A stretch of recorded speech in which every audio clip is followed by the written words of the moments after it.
Okay, fifth and final lesson of the waves unit. And this is our second to last unit, by the way. And starting with something you'll know, I hope you know and love this. If you don't, then you will soon. Physics is fun.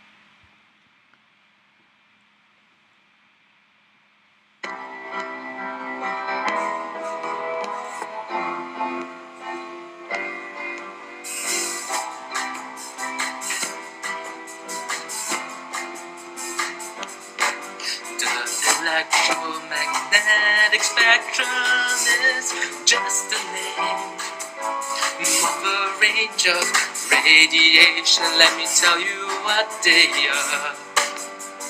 Radio waves, microwaves, infrared radiation, visible light, ultraviolet, X-rays, gamma rays.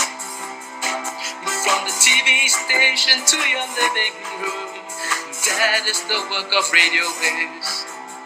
Heating food in just seconds, microwaves do that. Heat treatment for illness, take pictures in the dark. They are even in your remote control. Infrared radiation, the electromagnetic spectrum is just a name of a range of radiation. Let me tell you what they are. Radio waves, microwaves, infrared radiation, visible light, ultraviolet, X-rays, gamma rays. Red, orange, yellow, green, blue, indigo, violet. That is the only part of the spectrum that can be seen by us. The suntan on your skin kill bacteria and viruses. Used to detect forgery, that is ultraviolet. The electromagnetic spectrum is just a name of a range of radiation. Let me tell you what they are. Radio waves, microwaves, infrared radiation, visible light, ultraviolet, X-rays, gamma rays. See your broken bones and your hidden bombs. That is the work of X-rays. Kill cancer cells and sterilize. Dangerous gamma rays do that. Now we have completed the electromagnetic spectrum. If you still do not understand, then play the song again. The electromagnetic spectrum is just a name of a range of radiation. Let me tell you what they are. You can sing along, you know. Radio waves, microwaves, infrared radiation, visible light, ultraviolet, X-rays, gamma rays. Radio waves, microwaves, infrared radiation, visible light, ultraviolet, X-rays, gamma rays. Pretty good, eh? Probably you've seen that somewhere before, but it's worth seeing it again. And it's pretty good to remember in the visualization and all that. The electromagnetic spectrum and electromagnetic waves, it's pretty tough to get your head around, you know, and when we're spending what, like 10-minute video talking about it, so you have to give that some perspective on how deep of an understanding you can expect to get from it. Hopefully you can, be able to answer the questions I assigned in assignment 11 relative to it, and it just gives you some perspective on how stuff works. I can't really expect a whole lot more than that, okay? We're just not ready. And yeah, we don't have time in this course. So electromagnetic waves were, it wasn't really realized that light was a part of that at first. There was a good understanding, when Michael Faraday did his work of the electric and magnetic connection, right? And James Maxwell basically took the work of Michael Faraday and Oersted and Lenz, Heinrich Lenz, and he put math to it, right? He explained it mathematically. Kind of, it's not that different, I guess. Like in grade 11 we did this subject. We did the Michael Faraday. We explored it a bit. We ran some experiments, but we didn't put any math to it. We did touch math in the last unit, but this is the math, right? And we're not ready. I think usually I don't think you see that in a first year university physics course. I can't imagine. I think it's something that might come up in a second year physics course. I can't remember when I did. It would have been an electricity course probably in second year. But anyway, so understanding all this math, no, you're not through calculus. In calculus, you learn dot products and cross products. So some of you may have seen that before, and of course that's a derivative. A neat thing that came out of these equations, because obviously when you actually do the math of this, it's not as simple as just these 4 little equations that explain electromagnetism, because that's what it is. These 4 equations, you might remember B now. B is the magnetic field, right? But anyway, like all this stuff, it's like a lot comes out of it. One thing that came out of it, and James Maxwell had no idea, was a constant. And that constant was 3 times 10 to the 8th meters per second, the speed of light.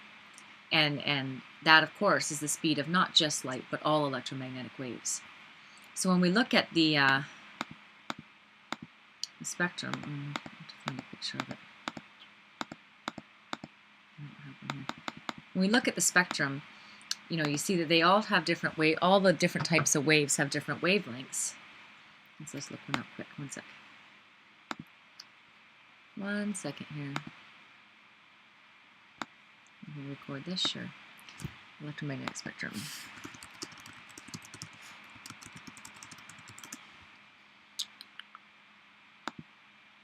I don't know why that opened up. Let's just look at an image here. Here's a good one.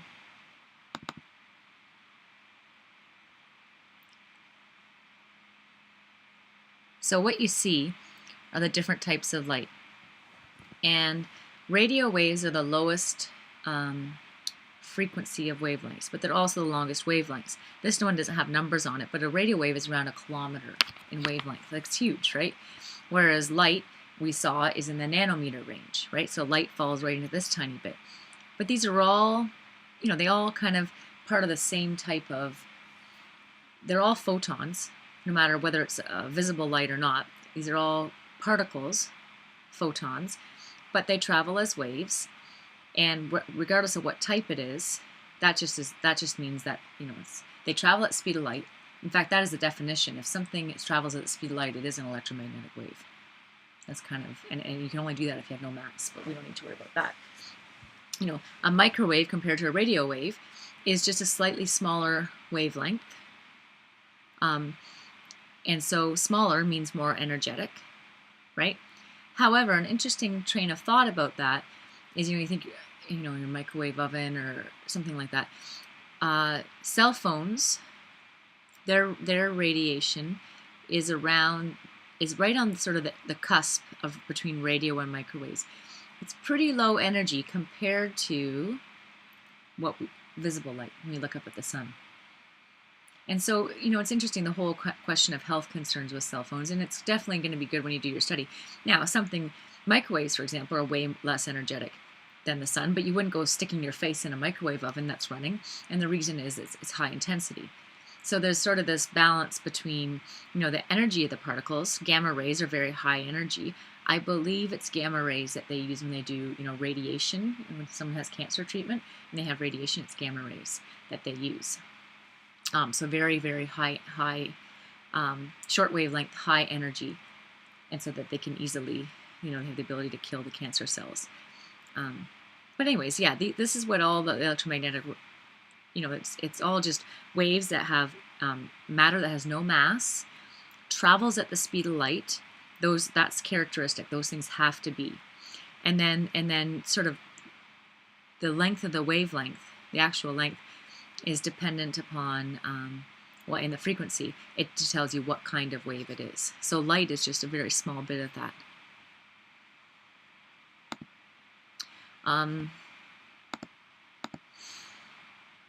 Anyway, so this is the math of it, but like I say, English, please. So those 4 equations, this is what they mean. You know, if you have electric charges in space, you'll produce an electric field. All right, that makes sense. You know, we're not quantifying in these statements, but that's what they mean. The second equation says magnetic field lines are continuous loops. Electric field lines, on the other hand, begin and end on electric charges. And here's something we know. A changing electric field produces a magnetic field. That's Faraday's law. And, oh, whoops, no, that's Ørsted's law. And a changing magnetic field produces an electric field. That's Faraday's law. So we learned both of those last year. And all that these equations do is put numbers to that.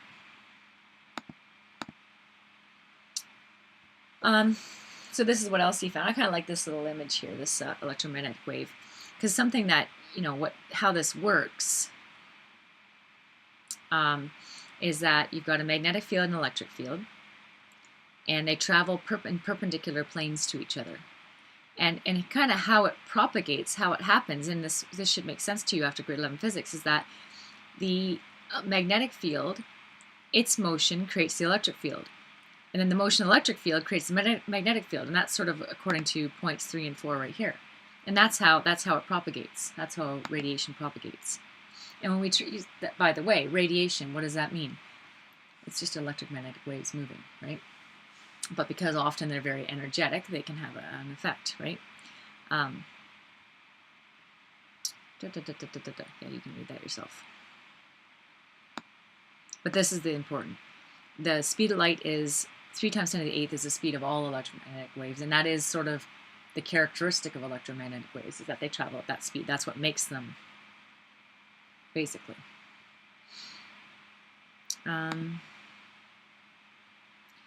So I found a couple of little cute videos talking about radios, and I think it's kind of an interesting thought. And I think one of your assignment questions about is, you know, how do you listen to the radio? Like you're sitting in your car, you work the tuner, you put it on 95.9. I don't like 95.9 anymore, actually. Let's pick a different one. 94.5, I like the Bull. So 94.5, and you can get the music being made by, they're what, in Wingham or something like that? Like, how does that happen? I mean, it seems yourself on how, like, really? Like, sit down and sit back, and what the heck is going on that you're talking into your cell phone, not connected to anything? Someone 2 cities away from you in Toronto, whatever, can hear what your voice saying what you're saying. If you really sit back and think about it, it's pretty marveling, right? It's amazing. And, you know, we're in no place to have a really deep understanding of that, but you hopefully you get sort of a concept of it. And so I thought I would just look at this one application and look at a couple of little videos about it, and it's just sort of getting the idea of what's going on. What's going on? How is that happening? And then through the questions that you do, answer a few, and just, you know, just a bit more appreciation of, it's not just, I don't know, not just because we do all the time, you know, but how is that happening? What's going on specifically in this case, your radio, right? You're in your car, you tune into 94.5. Why do you hear the Bull?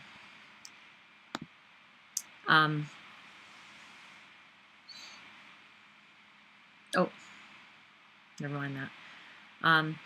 So what's happening? Well, they have something at the radio station. They got a transmitter. What does a transmitter do? It takes the voice, your voice, or the sound of the music, right? And it can turn that into an electromagnetic wave at a particular frequency, which, like 94.5, for example, is 94.5 megahertz. So that's millions of cycles per second, right? And if you went, you could look and see that that falls within, you know, radio waves, the frequency for radio waves.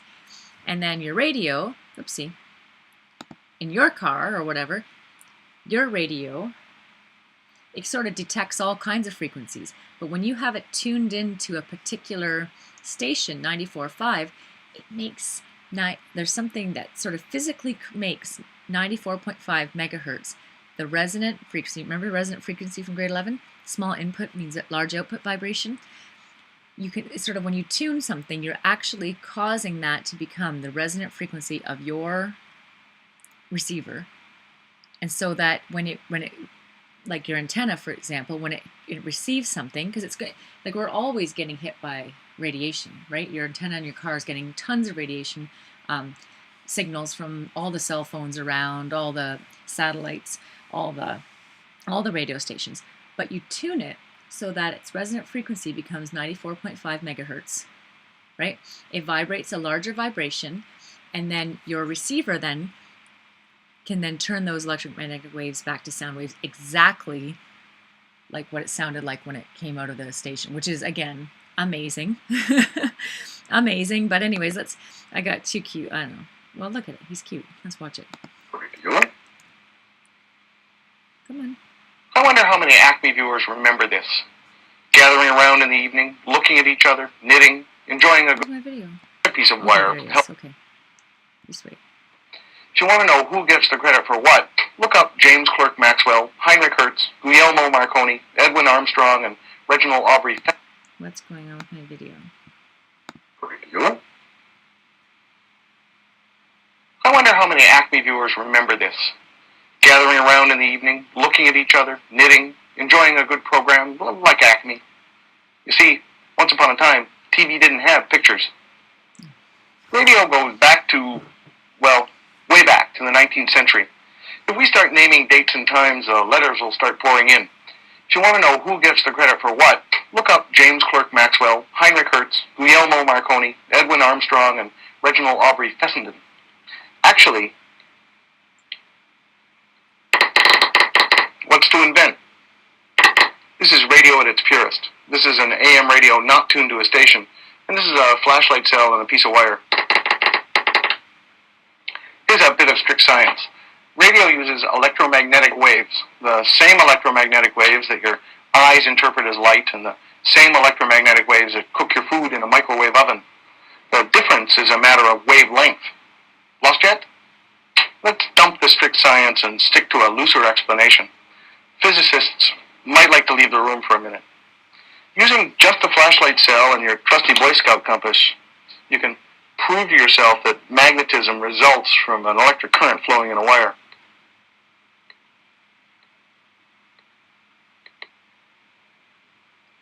Now take the following leap of faith.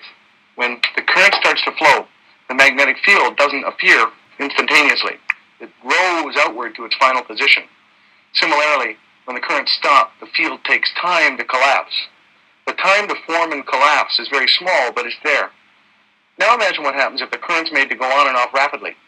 If the new field is made to build before the old one can collapse, we can start to pump magnetism out into space. That isn't exactly what happens, but it's a darn good way to feel comfortable about it. The electrical fluctuations at the center of the AM radio band are about 1 million per second, or 1,000 kilocycles, or kilohertz, or whatever they're calling it these days. Voice and music are routinely changed into electrical fluctuations by microphones, but these fluctuations are too slow to be directly useful to radio. Modern radio broadcasting uses modulated carrier waves. The transmitter creates a powerful wave at some wavelength that's been assigned to the station. For AM radio, the relatively slower voice and music fluctuations are made to vary the strength, or fancy word, amplitude, of the high-frequency carrier.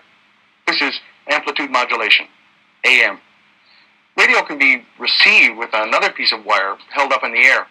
Trust me, this hunk of wire is currently receiving all of the radio stations in Toronto. Electromagnetic waves passing by at the speed of light are inducing little currents in it. The simplest receiver can be made with a sensitive earpiece, a long wire, and a diode. The wire goes out the window, the earpiece goes in your ear, and the diode, the diode. The received radio wave is symmetrical. The top and bottom of this picture are equal but opposite. They cancel. To recover the amplitude modulation, it's necessary to throw out half of it. That's what the diode's for. It lets current flow only in one direction. It can be used to change this into this. This you can hear in the earpiece. You have a further problem. You're now listening to every radio station in your area all at once. To tune the radio requires these: a coil of wire and a capacitor. The capacitor and coil can work together to make an electrically resonant circuit. The resonant circuit can act like a good pathway for the frequency it's tuned to and a rotten path for all others. Either the coil coil or the capacitor can be adjusted to change the resonant frequency. Modern radios adjust the capacitor. In our real modern radio, the capacitor looks like this. The little cans inside house the coils. To select just one of the carrier frequencies, several resonant circuits in a row are needed. In the early 1900s, radios had dials, several of them, that all had to be tuned at the same spot. In 1916, the superheterodyne radio was invented, and all radios since have been superheterodyne. The superheterodyne receiver fixes its reception at one frequency. It's 455,000 cycles per second for AM radios. At the antenna end, a circuit converts the station of interest to that intermediate frequency. This saves having to adjust several resonant circuits in concert. They're fixed at the factory. You might have tuned a guitar by listening to the beat note you get from two similar notes. When you tune a superheterodyne, you're actually tuning a small radio transmitter that beats with the incoming carriers to make incoming carriers plus harmonics of incoming carriers. The harmonic that happens to end up at the internally resonant setting is the station you hear. The resonant row of circuits is called the IF strip. IF for intermediate frequency. Now, if you believe absolutely none of this, use one superhet to confuse another superhet. Place two radios together. Turn one up, not tuned to a station. Keep the volume off on the other, and tune this silent one. Now, I have no way of proving to you that the sound's coming from the one I'm not touching, so you'll have to try this yourself. FM radio uses all of the same stuff, with one big improvement. Static can be heard on AM radio because of all sorts of random electromagnetic disturbances. They'll add to the carrier and become part of the modulation. In FM, instead of the modulation varying the carrier wave strength, the modulation varies the carrier wave's frequency. So FM 104 is only nominally at 104 million cycles per second. The music and voice on FM 104 is wobbling the carrier frequency to either side. To detect this kind of modulation doesn't require a diode. It practically detects itself. As the carrier passes through resonant circuits, it rises and falls in strength proportionate to the frequency wobble. To eliminate static, the received carrier wave is sliced electronically, and the top and bottom, containing any superfluous junk, are discarded. The original frequency modulation is still there. TV is broadcast using an AM carrier for the picture and an FM carrier for the sound. These two carriers are always a fixed distance apart in frequency, and as a convenience, you tune both at once. Originally, it was intended to have two IF strips in a TV receiver, one for picture, one for sound. It was a black day when some genius figured out that the sound and picture could share one IF strip to save money. The problem is that the two carriers do a bit of their own heterodyning in the intermediate frequency strip. You might not have known the reason, but you've experienced the result. Bright scenes and white titles buzz on some sets. Don't blame science. It's kind of old. Kind of old, but it still talks a little bit. And again, the details of that are by far you don't need to understand, just the idea. Anyway. How does radio work? The genius is in the idea of what's called a carrier frequency. Like a station is given a number, like 97.9 Rock in Baltimore. That's in kilohertz. Kilo is 1,000, hertz is cycles of energy. So it's 97,900 cycles of energy per second going through the atmosphere. You can think of that energy like a wave. A station continuously broadcasts a signal at a certain frequency. At the station, when they speak into a mic or play a record, what they're doing is to mess up that signal. So at your radio, when you tune to, say, 97.9, it's expecting a nice smooth signal, and if that's all it got, there would be no sound. But because it's messy, then the extra bits of information at the radio are used to vibrate the speakers in the radio in the same way as to produce the sound that originally made the mess in the first place back at the station. Now, this smooth signal is called the carrier frequency because it effectively, like a shuttle, carries the sound from the station to the radio. So how does a radio work? A radio subtracts the carrier frequency from the messy input that it gets, and the leftover signal is used to vibrate the speakers in the radio to produce sound. He talked fast. But anyway, radio is just one example of electromagnetic radiation.